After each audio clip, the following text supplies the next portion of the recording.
Pat sa Iglesia Katolika nga nagsaulog sa Pasko kung pagkataon ni Jesus Disyembre 25. Ang Iglesia Katolika doon ay mga sukaranan sa Biblia. Nasa Lucas, Kapitulo 1, versikulo 1, ngadto sa 5. Zacarias sa templo, nagpakita ang anghel ug mingon. Zacarias paglipay, kay imong asawa si Isabel nga tigulang na, tiguwang na kayo, nanamkon. Kunya sa maong paghitabo nga kadto mao ang ikawalo nga turno sumala sa 1 Chronicles 24:10. Ang ikawalo nga turno ni Abia.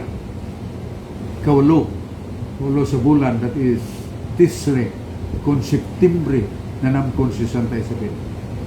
Sa Lucas 1:23-31 si Jesus manghud og unom ka bulan ni Juan Bautista.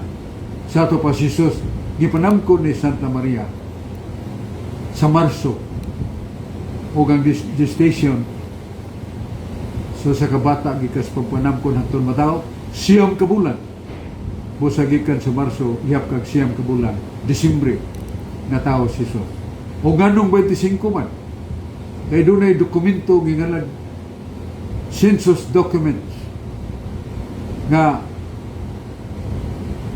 sa Jerusalem natipigan apan gidana sa Vatikano o ang Vatikano pagkahibaw nga naghanangutana dito sa Jerusalem giuli ang census document ug nabasa ni San Cirilo ang obispo sa Jerusalem nga si Jesus na tao Disyembre 25.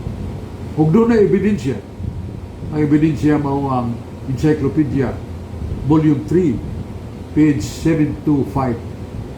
Dili tinumutumo sa Iglesia Katolika. Doon na ebidensya. Doon na sukaranan sa balang kasulatan. Nga si Jesus na tao Disyembre 25. Ug kanang uban mingon nga doon na laing pizza, laing buwan nga natao si Jesus. Wa sila ebidensya, wa sila basis Biblia ang Iglesia Katolika. Duna nga si Jesus na tao Disyembre o Pizza 25. Salamat kayo yung pagpamina.